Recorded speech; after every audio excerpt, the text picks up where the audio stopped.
Alrighty, morning everyone! So, in this video, I wanted to show you how you can scrap down electric motors and, well, for that matter also transformers, using no power tools whatsoever and just using very basic hardware store available stuff or stuff that you could maybe get like for like $50 on Amazon or something like that. So we're gonna do that today. We're gonna use, well, very cheap tools, or at least tools that you could also get for very cheap. I don't really have a lot of very cheap tools, so yeah, because I don't really believe that cheap tools are gonna do the job mostly. But I just wanted to prove to people that it is definitely possible to also do this stuff on a very, very strict budget, let's just call it that. And yeah, so I wanted to do that today, and I think it's going to be very, very interesting, very hopefully entertaining. We'll see. But we are going to scrap down this. I think it's like a dishwasher motor. Might also be a washing machine motor. I think it's a dishwasher motor though. They do look similar from time to time. And it's basically your generic electric motor with copper windings inside of it. You know, just thing you usually like getting, the generic electric motor that probably already every scrapper that is scrapping appliances in any sort of way has already seen. So we're gonna scrap one of them today. We're gonna check the percentage, how much copper is actually in them, and also of the other metals, of course. We do have a new scale that arrived today, and we are gonna use that today. I think that's gonna be awesome, because we can actually weigh the entire thing now and check for all the percentages. The scale goes up to 30 kilos, so we shouldn't have any problems with that. And you might have already noticed that we also have a new camera. So we are going to see how that looks today. I think it hopefully looks way better than it did before. Yeah, let's just hope it does, because it wasn't very cheap and I had to save up for a couple of months for it. So I really hope it improves the video quality. Yeah, unfortunately we don't have lighting, because lighting is out of stock and they don't know when it's gonna get back in stock. It's very nice that they told me that after I paid for it, but oh well, I guess we're gonna wait for our lighting then. Isn't that great? Yeah, supply shortages, awesome. Okay, whatever, we're gonna deal with that, we're gonna make it as best as possible, and I think the new camera quality should be pretty good. So yeah, the plan is as follows. We're gonna unscrew the little screws that are inside of this motor. You can see one right there and one right there. They're just like generic, I think they're like 25, size 25 Torx screws or something like that. Starbits. And then we are just gonna use hammer and chisel to chisel out the little copper windings. And yeah, should go pretty quickly, and then we'll see how much money you can actually make off of one of those motors. So here we go, straight into time lapse. So we pretty much already ran into our first problem with this project, and that is that I did not have the correct Torx screw to unscrew all of these like little bolts that hold the motor together. So how did I solve this problem? I took a little bit smaller Allen key and I just hammered it in there. That's a hardened carbon steel Allen key, like a really good quality one, so it's nothing's really gonna happen with that. And yeah, that's the problem if you just use very cheap tools. I wanted to use cheap tools for this project, but yeah, well, I couldn't do the project with cheap tools, so I had to go to my a little bit more expensive tools, but well, I think it still worked, and yeah, it basically did the same thing that a normal low quality thing that would fit in there would do, so I think that's fine.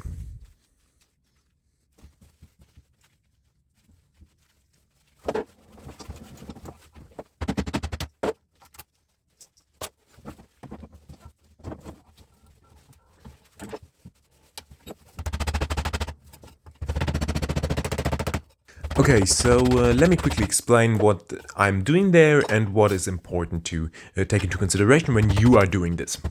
So this is basically just your generic wood chisel. It doesn't matter that this one is a really high quality one. You can also use one for like $1 from your next hardware store. It really doesn't matter. It's gonna work just as good. So you have to be very careful about cutting the copper off extremely flush against the steel. Why is that a thing? Well, because otherwise it's gonna get bent up, and as you're pulling it out from the other side, it's gonna get caught up in these like little steel sheets and stuff like that, or just get caught up on itself. and it's going to be either way harder to get it out or you're not going to get it out at all. That's not really a problem with small motors like this. You can see there, I cut it off pretty dang flush. It's not really a problem with small motors like this because, as you saw, this is extremely easy to take this out. As you can see right there, the whole thing just basically comes out, but you really have to take care of that with bigger motors, so keep that in mind. Okay, so that was it as far as the time-lapse goes. That went pretty quick. I think that took me like, less than 5 minutes. Definitely not a lot of time. And that's pretty much always the case with these somewhat newer motors that are just thrown away because they get old in the storage units of specific whatever companies, and they then throw them away because they can't give their customers any sort of guarantees on them. So they just basically throw out new motors, which is nice for me because it's very easy to take them apart. They are basically new, but it's obviously bad for the environment because, yeah, well, it's a new product that never got used and that now has to be recycled. Yeah, even though it was basically still brand new. And they don't work anymore. Why do they not work anymore? Well, because my buyer kind of accumulates this stuff from companies that throw them away, and he does not store them inside, so they get rained on and then they rust and then that's it for them. So yeah, but he also can't resell them. He has to promise the companies, or basically guarantee the companies, that these products get destroyed. I don't know why, but I don't ask why, because that's none of my business. I'm just here to recycle them, and yeah, I just wanted to point that out. That's a bit unfortunate, but I guess that's how it goes nowadays. And I do obviously also understand that a company can't give any sort of like guarantees on a product that is like whatever 10 years old or something like that. That is obvious, but yeah. So what we are going to do now is we are going to quickly talk about the tools you need to do this kind of job. It's really not a lot, and then we're going to weigh everything up and see how much money we actually made from this single motor. So yeah, let's quickly talk about the tools. First of all, you need something to undo screws. I mean, that's kind of obvious. So I use this extremely cheap ratchet screwdriver here, and you can get something like that for probably $10 on Amazon. It's got the quality of something that would be $10 on Amazon, so don't rely on it too much. But this one actually lasted for quite some time already, so I'm kind of surprised with my $10 Amazon gadget here. You need a lot of bits. You can also see in the video, I quickly talked about that in the voiceover, I didn't have the correct star bit for this. I mean, I had one, it was like, what was it? I think this one here, but this was the exact size, the right size, but it still didn't go in because it's, well, poor quality. So I had to use an Allen key bit, this thing here, and yeah, this is actually a high quality carbon steel bit. That's also why it's a bit rusted. But you saw me in the video, I pretty much just hammered that in there because you can do that with high quality bits like that. Don't overdo it, don't be stupid with it. If you can give it some light taps to get it in there, because it's obviously not the screw it is supposed to be, so it's not going to be a flush fit.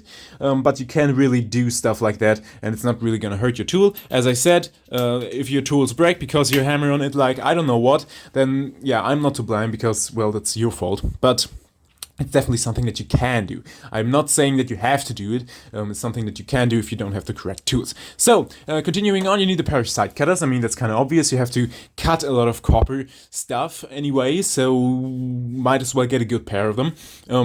I would actually get a good pair of them because they're gonna last you a long time. And yeah, you can also rely on them. You can get some for like $2-3 in a hardware store, I know that, but yeah, I don't know if I would really go for that because it's gonna, well, last as long as $2-3 usually last you. So that's about that. You also need a good hammer. Hammers, you know, you can pick them up on eBay, used ones for like $10, something like that. For example, like this is not expensive. I think it's like a kilo hammer, something like that. Yeah, 800 grams, and it's like, what, 1.5 pounds? It's not a heavy hammer. The hammer I usually use in my videos has, I think, 2 kilos, so maybe 1.5 kilos, so that's about like, what, 3 pounds? And that works really well. So, yeah.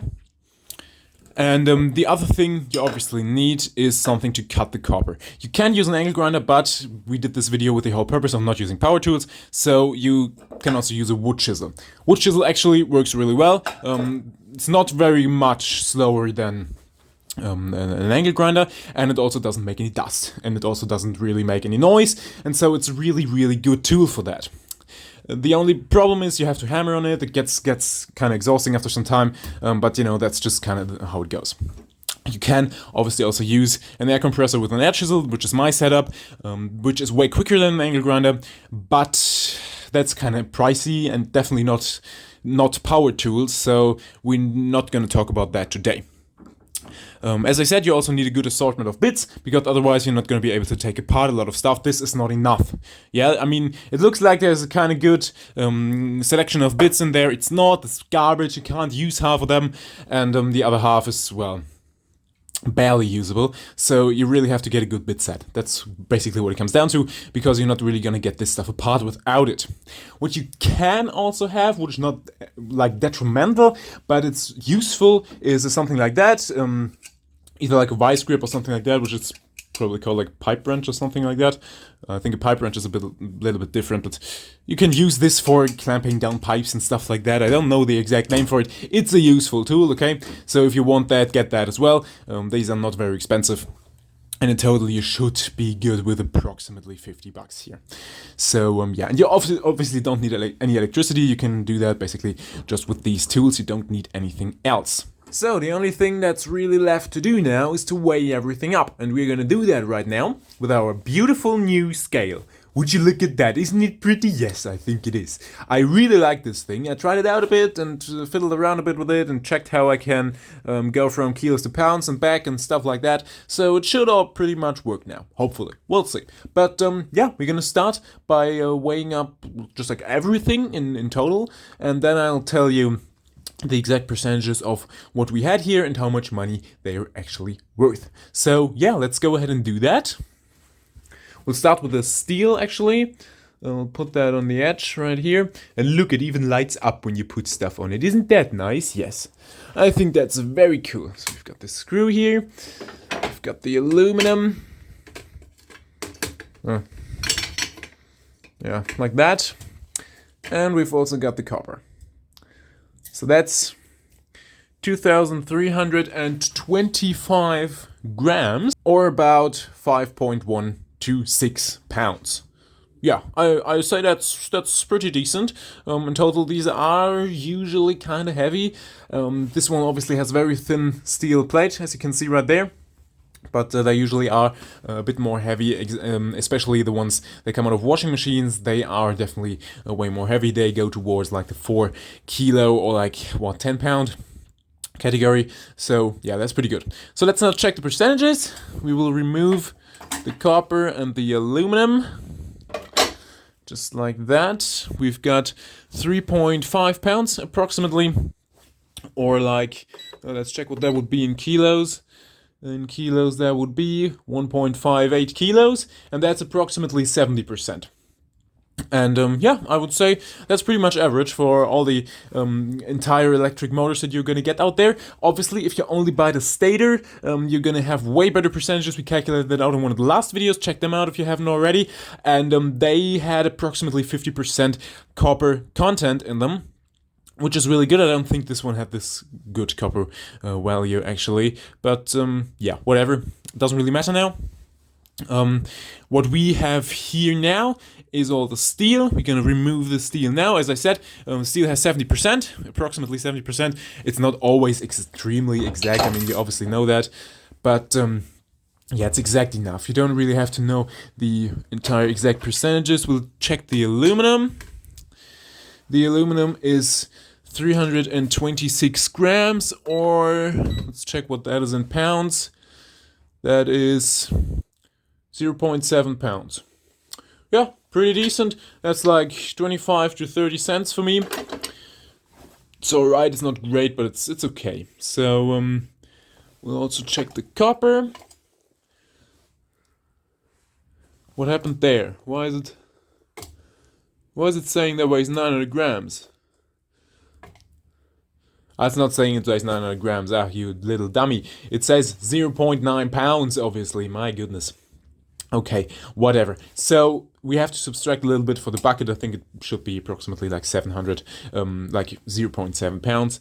And let's check what that is in kilos, actually.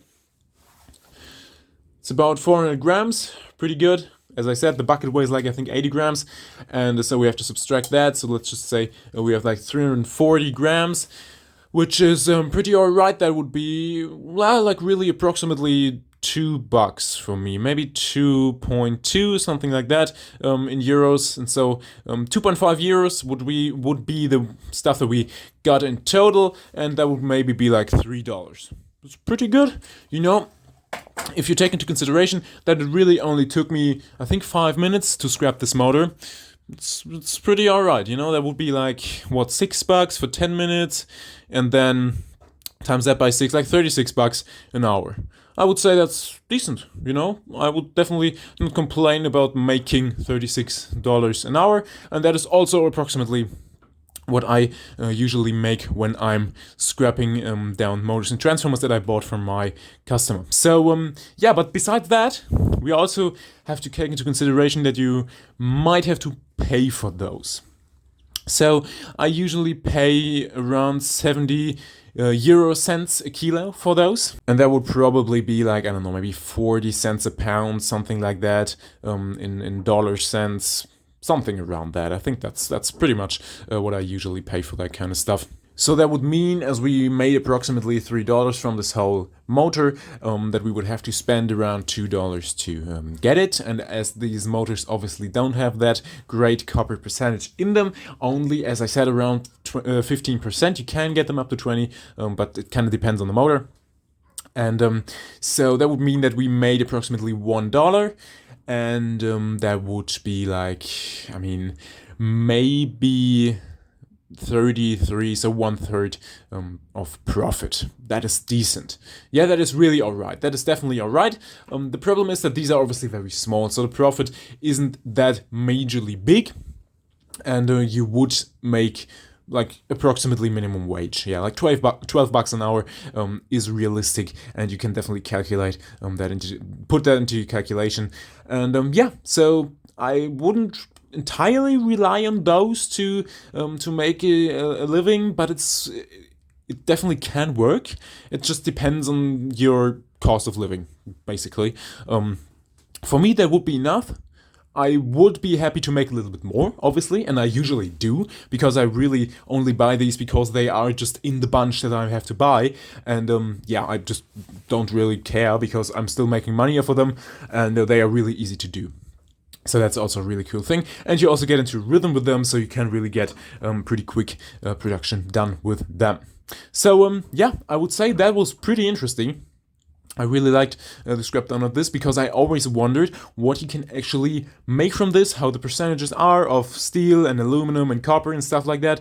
And yeah, we know that now because we tried it, and that's obviously the best way of getting to know something. Try it out, at least with scrapping. You know, that doesn't apply to everything. I mean, I hope you know that. But yeah, with scrapping, definitely best thing to figure out if something is worth it or not is to just try it. So I really hope you enjoyed this video. I really hope you learned something new. I definitely did. So that's a really cool thing. And yeah, if you've got any more questions in any way, write them in the comments below. I'd be very happy to answer them as always. And if you just want to say hi, that's really cool too. I would be very happy about that as well. I'd also be very happy if you could rate the video with either like a thumbs up or a thumbs down, whatever you might want to do. And also subscribe to the channel if you don't want to miss any other videos, and so that we can get some more subscribers, because I think that's a cool thing. And so yeah, if you want to do that, it's totally free. You can do that as well. And yeah, thank you very, very much for watching, and until next time.